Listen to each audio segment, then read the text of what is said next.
제가 그 학생 때 그 여름 수련회 또 겨울 수련회를 갔는데 제가 청소년부로 있던 그 교회는 여름 수련회는 항상 그 시골 교회 이제 계곡이나 물이 옆에 있는 그 시골 교회를 빌려서 온전히 저희 청소년들만 함께 우리 청년부 또 집사님, 고사님, 선생님들과 함께 우리 교회만 모여서 함께하는 그런 시간이었습니다. 그래서 말씀 듣고 뭐 어떤 날은 또 청년부 형들 누나들이 그 뭐였죠? 뭐 철로 역정도 하고 그 담력 훈련도 하고 막 그렇고 뭐 또 마지막 날은 캠파이어도 하고 그러니까 저희들만의 그 시간을 가졌고 겨울은 외부 활동이 힘들었기 때문에 겨울 수련회는 뭐 수백 명, 막 1000명도 넘는 그런 대형 집회에 같이 참여해서 하루 종일 말씀 듣고 기도하고 조별로, 그룹별로, 교회별로 이렇게 기도하기에 온전히 힘썼던 게 이제 겨울 수련회였습니다. 그러다 보니까 이제 겨울 수련회는 이 대형 집회는 그 부흥사분들 아니면 기도원 원장님 이런 분들이 이제 집회를 인도하셨는데 그때 저희들이 막 방언도 터지고 강사 목사님이 안수기도 해주시면 진짜 병도 낫고 여러 가지 기적과 은혜를 많이 체험을 했습니다. 그러다 보니까 막 서로 빨리 밥 먹고 교회별로 빨리 앞자리에 자리 잡으려고 서로 막 그 좋은 즐거운 신경전을 벌이면서 이제 겨울 수련회를 참석했던 기억이 나는데 근데 제가 이제 신학을 공부하고 또 목회를 해보면서 그 청소년 시절에 그 겨울 수련회를 뒤돌아보면 조금 그 강사님들께 좀 아쉬움이 있다. 그러니까 그분들이 너무 큰 은혜와 능력으로 우리에게 하나님의 은혜를 끼쳐 주셨는데 좀 아쉬웠던 부분은 뭐냐면 그 성령 충만함, 그 성령 역사에 대해서 조금 우리가 오해되게 설명을 하셨고 또 예수님에 대한 이야기를 좀 많이 건너뛰고 어떤 외부로 겉으로 보이는 그런 현상에 많이 좀 집중을 하셨구나 좀 그런 아쉬움이 있었습니다. 그렇기 때문에 제가 학생 때 그 뒤돌아보면서 느끼는 게 뭐냐면 그 강사분들이 부흥사분들이 주로 강조했던 게 성령 충만이에요. 근데 이 성령 충만을 우리가 듣기에 성령 충만 받으면 초능력을 얻는구나, 그리고 우리가 생각한 대로 모든 것이 다 이루어지는구나, 이런 식으로 좀 오해해서 우리가 받아들이도록 이렇게 설교를 하시는 그런 부분들이 있었습니다. 우리가 성령 충만은 뭘까요? 성령 충만은 우리가 상식을 초월하는 겁니다. 그런데 간혹 이 성령 충만을 비상식으로 얘기하시는 분들이 있어서 저희들이 성령 사역에 실망하거나 때로는 오해하는 경우가 많았었는데, 자, 성령의 역사는 뭘까요? 상식을 초월하는 거예요. 결코 비상식적인 것이 아닙니다. 그리고 성령의 그 충만함을 사모하는 그 삶의 태도를 약간 현실 도피, 그런 식으로 이제 또 예를 들어서 설명하시는 경우가 많았는데, 예를 들면 그런 거죠. 애가 공부 열심히 안 해도 부모가 열심히 기도하면 좋은 대학 간다. 이제 기도하면 이제 애들 인생이 잘 풀린다, 이제 그 얘기를 하고 싶으신데, 우리가 오해해서 들을 수 있을 만한 그런 내용이 있을 때도 있었습니다. 그리고 성실하지 않아도 교회에 충성하고 열심히 나와서 기도하면 벼락 부자 된다, 이런 식으로 우리가 오해하게끔 성령의 역사와 성령 충만함을 조금 좀 설명하는 데 있어서 아쉽다 하는 부분들이 좀 있었던 것 같습니다. 성령 충만은 뭘까요? 이 성령 충만은 단순히 우리가 초능력을 받는 것이 아닙니다. 내가 능력받아서 우월감을 드러내고 사람들에게 내 힘을 과시하는 것이 결국 성령의 역사가 아닙니다. 성령의 역사는 우리를 더 상식적인 사람, 우리가 기도하면서 공부 열심히 하고 또 우리가 헌신하면서 또 마땅히 주어진 그 가정과 직장에서 일터에서 성실하게 지내는, 어떻게 보면 우리가 현실을 벗어나는 것이 아니라 내 현실 속에서 더 성실하고 진실하고 정말 좋은 그리스도인은 좋은 한국인, 좋은 사회인이 되는 것이 바로 성령 충만함의 역사인데, 이것을 너무 좀 비상식적인 영역에서 또 현실 도피적인 영역에서 이야기하시는 강사님들이 간혹 있다 보니까 우리가 성령 사역에 대해서 오해할 때가 참 많이 있었던 것 같습니다. 그렇기 때문에 우리의 신앙은 균형을 잡아야 돼요. 우리가 양극단으로 치우치면 안 됩니다. 내가 이쪽 극단을 좋아해도 또 이쪽 끝에 있는 부분을 우리가 경험을 해야 되는 거죠. 예를 들면 어떤 분들은 해외 선교에 심취하시는 분들이 있습니다. 이런 분들이 국내에서 전도하는 것에 대해서 무시해버릴 때가 있습니다. 너무 한쪽으로 치우친 거죠. 또 어떤 분들은 기도를 강조하다 보니까 성경 말씀은 도통 몰라요. 또 어떤 분들은 크게 소리내서 기도하는 게 점잖아 보이지 않는다 그러면서 아예 기도는 덮어두고 성경만 펼치고 그냥 그 성경의 문자 해석하는 거에 빠져버리시는 분들이 있습니다. 우리가 성경을 펼쳤다면 기도도 펼쳐야죠. 또 우리가 소리내어서 기도한다면 그 말씀의 깊이에 들어가는 그런 체험도 해야 되는 것이죠. 그렇기 때문에 우리의 신앙이라는 것은 현실을 벗어나고 비상식적으로 사는 것이 결코 아닙니다.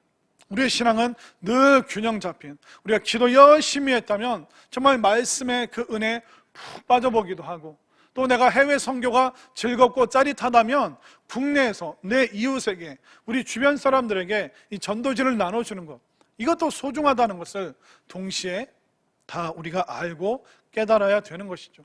그런 면에 있어서 오늘 본문에 나오는 이 베드로가 정말 균형 잡힌 그 시각으로 신앙이 무엇인지 이스라엘 백성들에게 너무 잘 설명을 해주고 있습니다. 자, 베드로의 그 균형 잡힌 모습이 어떤 걸까요? 22절 말씀을 한번 볼까요?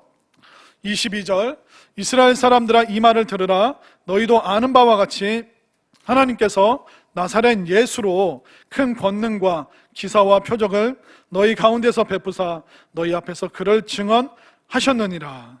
자, 오늘 이 본문이 뭐냐면 사도 베드로가 오순절 성령 강림 이후에 설교를 하는데 설교의 두 번째 내용입니다. 설교의 첫 번째 내용은 뭐였냐면 성령의 역사는 이미 구약에 기록되었다. 요엘 선지자가 말했지 않느냐. 성령 받으면 자녀들이 예언하고 젊은이들이 환상을 보고 또 노인들이 어른들이 꿈을 꾸게 된다. 이 성령의 역사는 신비한 기적이 아니라 이미 구약의 약속의 성취다. 그게 설교의 첫 번째 내용이었고, 오늘 두 번째 내용은 성령의 역사는 바로 예수 사건이다. 그러니까 성령 사건의 기반은 예수 사건. 사람들의 시선이 그 외적인 화려하고 신기하고 번쩍번쩍거리는 그런 것에 사람들이 집중할 때 순식간에 사람들의 마음을 예수님께로 사로잡아 오는 거예요. 그러니까 겉으로 보이는 신비한 일, 이 이면, 이 모든 것이 신비한 것이 가능하도록 했던 그 사건이 무엇이냐? 바로 예수 사건. 바로 예수님의 삶과 사역. 그것이 바로 복음의 핵심이고, 그 복음을 붙잡고 기도했더니 그 예수 사건이 성령 사건으로 드러나게 되었다. 이 베드로가 얼마나 균형감 있게 신앙생활을 했고, 또 이 말씀에 대해서, 예수님의 삶과 성령의 역사에 대해서 얼마나 그가 제대로 알고 있는지 우리가 오늘 본문 말씀을 통해서 알 수가 있습니다. 이 베드로는 왜 이 예수 사건이 바로 성령 사건의 기반이 되는지 잘 설명을 하고 있는데, 왜 그렇게 얘기하냐면 결국 성령 사건은, 성령의 역사는 동떨어져 있는 게 아니라는 겁니다. 그냥 홀로 갑자기 어느 날 뜬금없이 성령님께서 역사하신 것이 아니라 예수님의 이 모든 사건이 성령님을 통해서 지금 드러나고 있다. 그래서 우리가 22절 말씀 다시 한번 볼까요? 자, 베드로가 먼저 22절에서 이스라엘 사람들 이 말을 들으라. 중반에 보면 하나님께서 나사렛 예수로 큰 권능과 기사와 표적을 너희 가운데서 베푸사 너희 앞에서 그를, 그러니까 예수님을 증언해 주었다. 하나님께서 예수님을 이 땅에 보내서 너희들에게 기적과 권능을 보여주신 것은 바로 예수님이 메시아 되시는 분이라는 것을 지금 우리에게 알려주고 있다. 바로 예수님을 통해서, 예수님의 삶을 통해서 하나님의 영광이 드러나고 하나님의 은혜와 구원이 바로 예수님을 통해서 드러나고 있다. 이것이 바로 복음의 핵심이고, 복음의 핵심인 이 예수님의 이 사건을 통해서 성령 사건이 자연스럽게 이어지고 있다. 이 말을 지금 베드로가 하고 있는 것입니다. 왜 베드로가 이 성령의 역사 가운데서 그 핵심을 예수님에 대해서 중점을 두고 있느냐? 결국 예수님께서 이 땅에 사시고 죽음과 부활 승천, 그리고 우리가 그 뒤에 이어서 신앙생활 하잖아요. 이 모든 것이 예수님의 부활과 또 성령께서 함께 하시는 것, 이 모든 것이 다 연관이 되어 있음을 베드로가 얘기를 하고 있는 겁니다. 예를 들어서 만약 예수님이 아직도 살아 계신다고 생각해 보십시오. 그러면 어디에 예수님이 정착을 하실까요?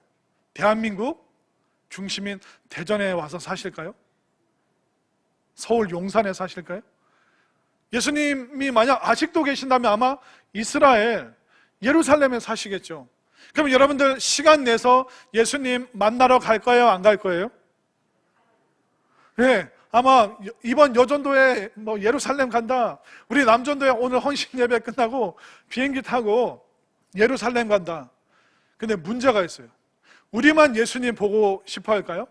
모든 사람들이, 병든 사람들이, 마음 아픈 사람들이, 힘든 사람들이, 받고 싶은 모든 사람들이 예루살렘으로 향하겠죠. 비행기 표도 못 구하고 또 막 클릭을 해서 예루살렘에 호텔을 잡았는데 딱 뜨는 게 당신이 숙박할 수 있는 시간은 23년 7개월 후입니다. 모든 사람들이 다 보고 싶어 하잖아요. 여러분들 은행 가서 번호표 5개만 뽑아도 30분, 1시간 걸립니다. 근데 전 세계 사람들이 예수님 보고 싶어서, 자신의 문제 해결함 받고 싶어서 예수님께 가게 되면 우리에게 언제쯤 그 기회가 올지는 알 수가 없습니다. 그러니까 말이 이상한데 예수님이 아직도 살아계시면 굉장히 많은 문제가 발생합니다. 예수님 서운하다고 그럴 겁니다. 베드로에게 뒷돈 주는 사람도 막 생기겠죠. 청탁하는 사람도 생기겠죠. 어마어마한 문제가 생기게 되는 겁니다. 그런데 예수님께서 부활 승천하시면서 제자들에게 내가 너희들에게 성령을 보내줄 것이다. 성령께서 너희들이 들었던 그 모든 말씀, 그 약속의 말씀이 생각나게 하고 깨달아지게 할 것이다. 바로 예수님께서 우리와 동행하고 싶고 우리와 함께 살고 싶어 하시는데, 바로 성령님께서, 하나님의 영이신 성령님께서 바로 예수님처럼 우리에게 동행하시고 우리 삶 가운데 임재하시고 우리를 통치하길 원하시는 그 주님의 마음이 바로 성령님을 통해서 이루어진다는 것을 믿으시길 바랍니다. 또 예수님께서는 우리의 예배를 받으시죠. 그러면 예수님이 지금 오늘 11시에 우리 성산교회만 계시나요? 저 옆에 선화 침례교회, 선화 성결교회, 대전에 있는 무슨 중앙교회, 제일교회들, 열린문, 닫힌문, 수많은 교회들이 있죠. 그러면 그 교회는 예수님 안 계시고 여기만 계시나요? 지금 우리나라 시간대에 있는 아시아권에 있는 대부분의 교회들이 지금 예배드리고 있습니다. 다른 나라에는 예수님이 안 계신가요? 예수님께서 어떻게 예배 받으시냐면 성령님께서 모든 교회, 또 모든 나라, 경배하는 그 모든 곳에 성령님께서 함께 하심으로 예수님께서 바로 지금 예배 받고 계시는 이 놀라운 신비와 은혜가 바로 예수 사건과 성령 사건, 이 모든 것이 바로 연결되어 있음을 베드로는 통찰하고 그는 보고 있고 깨닫고 있기 때문에 지금 이스라엘 백성들에게 이것을 얘기해주고 있는 것입니다. 그렇기 때문에 여러분들 성령의 역사 따로 떼어서 생각하지 마시고, 성령의 역사는 바로 예수님의 이 모든 사건이 연결되어 있고 기반이 되어 있다. 이것을 분명히 여러분들 깨달으시기를 바랍니다. 또 예수님에 대해서 얘기를 또 해주고 있죠. 자, 23절 말씀 함께 읽겠습니다. 시작. 그가 하나님께서 정하신 뜻과 미리 하신 대로 내준 바 되었거늘 너희가 법 없는 자들의 손을 빌려 못 박아 죽였으나. 자, 중간에 보십시오. 정하신 뜻과 미리 아신 대로 내준 바 되었거늘. 예수님은 우리 대신 내어준 바 되었다고 말하고 있습니다. 구약의 죄사함의 방법이 뭐였습니까? 사람이 동물을 끌고 와서 동물이 나 대신 번제로 드려질 때 내 죄가 사함받는 거예요. 근데 이거는 매번 우리가 끊임없이 이 일을 해야 되는데, 예수님께서 단번에 당신께서 어린 양 되셔서 당신께서 하나님께 올려진 그 제물이 되면서 우리의 모든 죄가 예수님께 전가되고 예수님의 흠 없음이 우리에게 교환되는 이 십자가의 사건, 이게 이 성령의 사건은 바로 이 십자가의 사건이 드러났기 때문에 우리의 죄 사함을 통해서 이제 성령님께서 우리에게 오시는 것이다. 이 놀라운 예수님의 십자가 사건이 바로 성령의 사건과 연결되어 있다. 지금 그것을 베드로는 말하고 있는 겁니다. 그리고 예수님의 세 번째 부활을 한번 볼까요? 자, 24절 말씀 함께 읽겠습니다. 하나님께서 그를 사망의 고통에서 풀어 살리셨으니 이는 그가 사망에 매여 있을 수 없었습니다. 자, 본문 말씀 한번 띄워서 한번 보십시오. 여기 좀 특이한 표현이 있는데요. 하나님께서 그를 사망의 고통에서 풀어 살리셨으니, 이 사망의 고통이라는 것이 일반적인 표현이 아닙니다. 여러분 생각해 보십시오. 사망, 죽은 사람에게 고통이 있습니까? 아니, 이미 돌아가셨는데 그 돌아가신 분에게 고통이 있습니까? 근데 오늘 성경이 말하고 있죠. 사망의 고통. 이 말이 뭡니까? 그 영혼의 상태에 따라서 구원받는 사람이 있겠지만 그 영혼이 심판받고 벌받는 고통 가운데 놓이는 사람이 있을 것이다. 그렇기 때문에 오늘 성경이 명확하게 말하고 있어요. 사망의 고통. 제가 가끔 설명드린 적이 있나요? 영생의 반대가 무엇인가? 우리가 남녀, 이게 반대되는 말이 있죠. 남자의 반대는 여자죠. 그럼 물의 반대는 불입니다. 자, 생명의 반대는 죽음이죠. 그래서 이 생명과 죽음을 생사라고 얘기를 합니다. 잘 따라오고 계시죠? 한문이 어려운가요? 자, 이 생의 반대는 사예요. 그러면 영생의 반대는 뭐가 되어야 됩니까? 영사가 되어야 되잖아요. 그런 말이 성경에 있나요? 성경은 영생의 반대를 뭐라고 말합니까? 영벌이라고 말하는 거예요. 영원히 벌받는 상태. 그러니까 사망, 우리가 죽었다고 해서 끝날 문제가 아니라는 거예요. 죽고 나면 감각이 없어진다, 의식이 사라진다, 깜깜해진다, 우주의 원자로 우리가 흡수된다. 이게 다 잘못된 개념이라는 겁니다. 성경은 말하고 있어요. 사망의 고통이 있다. 그 영혼이 구원받는 상태냐, 구원받지 못한 상태냐, 그 영혼이 예수 그리스도의 그 십자가 보혈을 믿느냐 믿지 않느냐. 그러니까 여러분들이 교회를 오래 다녔다고 안심하시면 안 돼요. 교회에서 제가 상담하고 만나보면 교회 오래 다닌 불신자들이 엄연히 앉아 있습니다. 너무 안타까워요. 여러분들의 예배 드린 횟수, 여러분들이 교회 오래 다닌 횟수, 이거 자랑하고 이거 뻐기는 사람이 있습니까? 그 영혼 잘못하면 사망의 고통, 영생이 아니라 영벌에 놓여 있는데 이거를 인식하지 못하고 인지하지 못한 그런 사람들이 있다면 얼마나 이게 안타깝고 무서운 일입니까? 베드로가 말하고 있잖아요. 성경을 통해서 사망의 고통, 죽는다고 끝나는 게 아니에요. 지금 나는 내 영혼의 상태가 어떠한가? 내 마음속에서 믿음을 찾아볼 수 있는가? 찾아볼 수 없는가? 너무나도 심각한 일이기 때문에 성령의 어떤 현상에 사로잡혀서 짜릿한 거, 자극적인 거, 황홀한 거 이것만 쫓아다니면 안 되기 때문에 균형을 잡기 위해서 베드로가 예수님의 그 삶과 예수님의 그 십자가 보혈과 이 부활의 능력, 이 영벌이 아니라 영생으로 옮겨지기 위해서 우리는 이 복음의 핵심을 분명히 붙잡고 있어야 된다. 여기에 대해서 그가 힘있게 설교하고 있고, 그러면서 이 설교에 덧붙여서 이제 25절부터는 다윗이 시편 16편을 지었는데, 다윗이 우리보다 먼저 그 부활의 주님, 그 메시아, 그 생명의 주관자 되시는 그 분이 더 이상 사망에 머물러 있을 수 없음을 다윗이 자기들보다 수천 년 전에 이미 시편 말씀을 통해서 미리 그 부활을 경험한 이 다윗도 있다. 그 다윗이 미리 경험했던 그 십자가와 그 부활의 은혜를 지금 우리가 경험하고 있다. 그래서 이 예수님에 대해서, 이 복음에 대해서 베드로가 다시 한번 강조했습니다. 이 많은 설교의 내용을 듣고 사람들이 어떤 반응을 했을까요? 자, 37절로 한번 넘어가 보겠습니다. 자, 37절 말씀.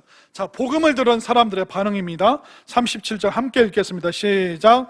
그들이 이 말을 듣고 마음에 찔려 베드로와 다른 사도들에게 물어 이르되 형제들아 우리가 어찌할꼬 하거늘. 자, 그들이 이 베드로의 설교 말씀을 듣고 어떻게 했습니까? 마음에 찔렸다.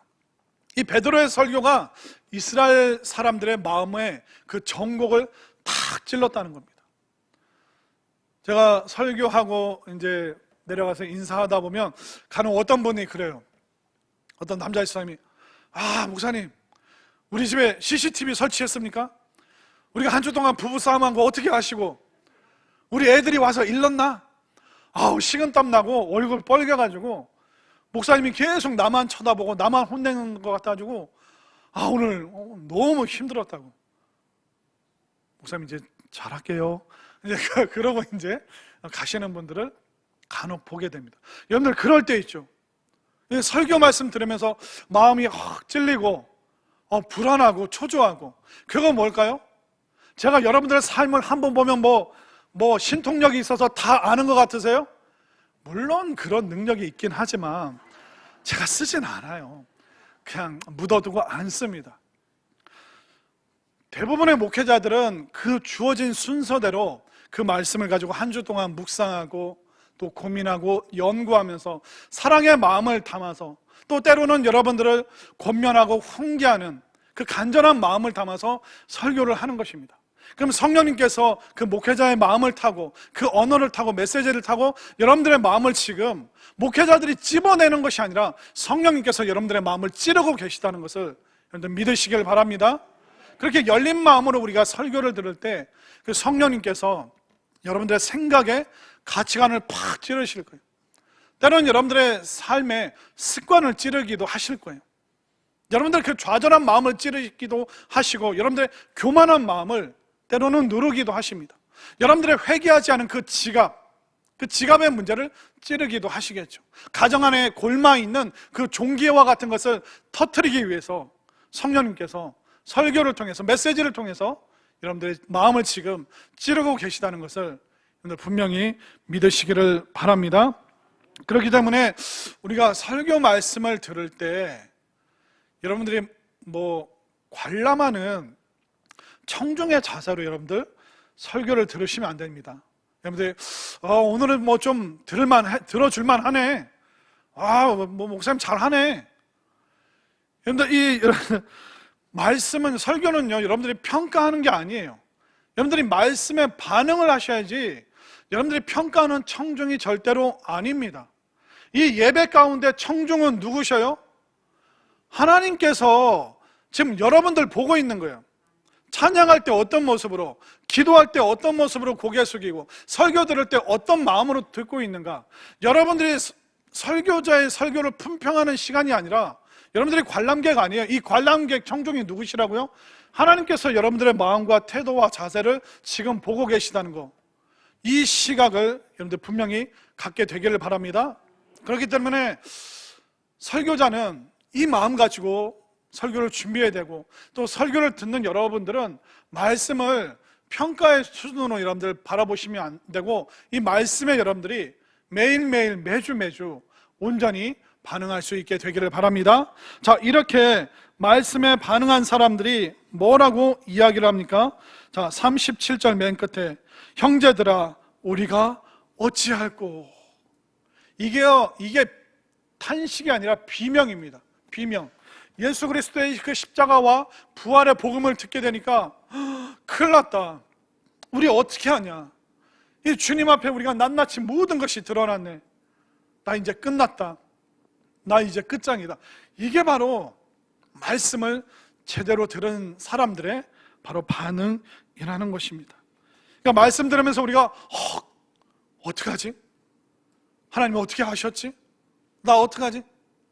그렇기 때문에 단순히 여러분들 설교를 들으면서 하나님 좀 도와주세요, 그게 아니라 하나님 살려주세요, 하나님 잘못했습니다, 하나님 돌이키겠습니다, 바꾸겠습니다. 정말 이 초대교회 성도들이 가지고 있었던 이 놀라운 믿음의 반응이, 은혜의 반응이 우리 모두에게 차고 넘칠 수 있게 되기를 바랍니다.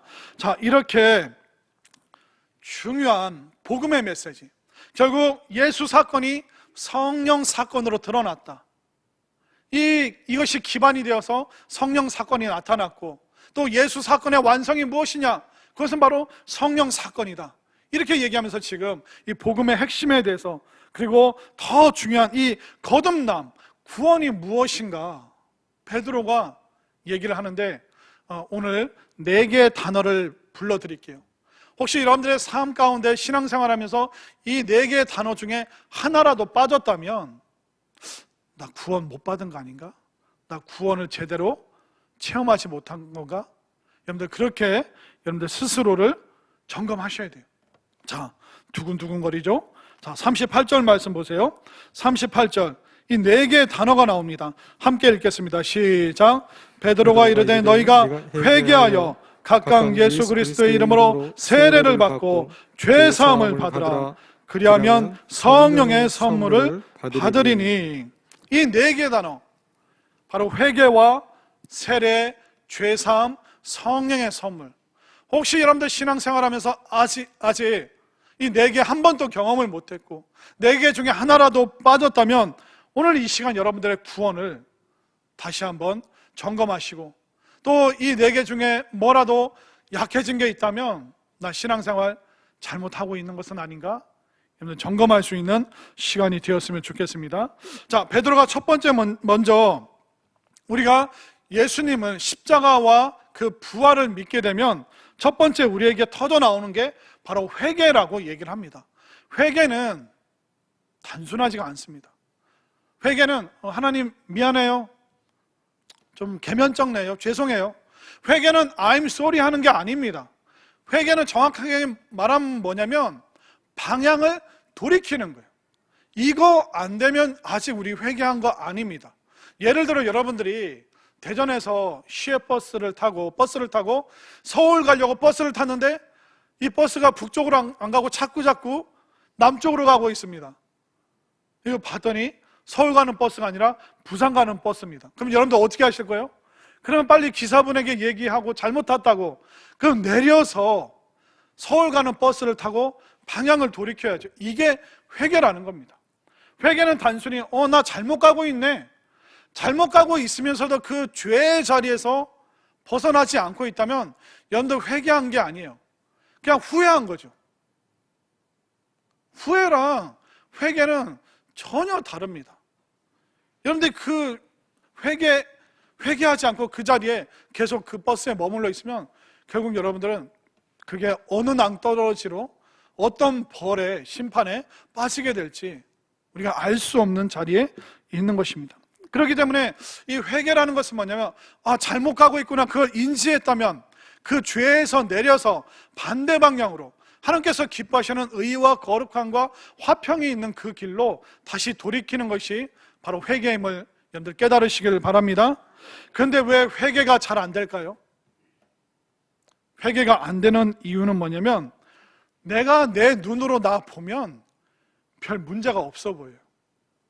사람은요, 자기 자신에게는 굉장히 관대하고 남에게는 엄격한 거 아세요? 저도 그렇고 여러분들도 마찬가지예요. 여러분들 스스로 보면 자기 자신을 생각하면 꽤 괜찮은 사람으로 여겨질걸요? 그렇죠? 나는 TV에 나오는 사람들만큼 잔인한 일을 하지 않았어. 난 누구를 사기친 적도 없고 해코지한 적도 없고 나 정도면 괜찮지. 그런 마음 상태라면 여러분들은 회개를 경험하지 못한 것입니다. 회개라는 것은 그 말씀이 다른 사람 보게 하는 것이 아니라 내 영혼의 상태, 내 마음의 상태, 내가 흉악한 죄는 저지르지 않았지만 내 본성 가운데 웅크리고 있는 이 죄성을 보면서 내가 어찌할꼬, 하나님 나 좀 살려주십시오. 나로서는 가망이 없습니다. 나로서는 이 못된 심보, 이 못된 언어, 이 못된 마음가짐, 하나님, 나로서는 도저히 희망이 없습니다. 이 잘못된 자아에서 내려와서 우리 주님의 그 은혜를 받고 싶습니다. 여기까지 가는 것이 바로 회개라는 것을 믿으시기를 바랍니다. 왜 회개가 안 돼요? 알량한 자존심 때문에. 나 정도면 뭐, 내가 헌금을 안 했어? 내가 예배를 안 드렸어? 그 사람은 회개의 문턱에도 가보지 못한 것입니다. 이 주의 은혜, 주님께서 왜 죽으셨는가? 주님께서 왜 피 흘리셨는가? 누구 때문에? 저 사람 때문에? 저분 때문에? 아니, 이 못된 나 때문에. 여기까지 갈 수 있는 이 회개의 은혜가 이 시간 우리 모두에게 충만하기를 바랍니다. 그리고 베드로가 두 번째 말한 것이 뭡니까? 회개하고 너희들이 세례를 받으라. 이 세례가 꼭 필요한가? 이게 어떤 형식이 아닌가? 그렇게 생각하실 수 있는데, 여러분들 예수님 믿었다면, 회개했다면 여러분들 꼭 세례 받으셔야 돼요. 예를 들면 여러분들 사랑하는 사람이 있어요. 사랑하는 사람이 있으면 5년 10년 그냥 연애만 하는 게 사랑입니까? 진짜 사랑하면 결혼을 해야죠. 진짜 사랑하면 같이 살아야죠. 진짜 좋아하면 동고동락 함께 살아가는 것, 함께 살아갑니다라는 그 고백이 뭡니까? 바로 결혼식이라는 거예요. 우리가 사랑한다면 결혼식을 통해서 모든 사람들에게 이렇게 살겠습니다라고 고백하는 거고, 또 우리가 예수님 믿고 회개했다면 세례를 통해서 공동체 앞에서 내가 하나님 믿는 사람으로 우리 공동체 일원들과 함께 알콩달콩 기도하고 교제하고 정말 아름다운 떡을 나누고 함께 찬미하면서 신앙생활 하도록 하겠습니다. 그 놀라운 고백이 있을 때, 내가 진짜 구원받은 사람이구나. 그 고백과 그 선언이 공동체 앞에서 없다면, 과연 그 사람이 세례 받지 않았다면 과연 주님을 사랑하는 사람일까? 우리가 다시 한번 확인을 해야 됩니다.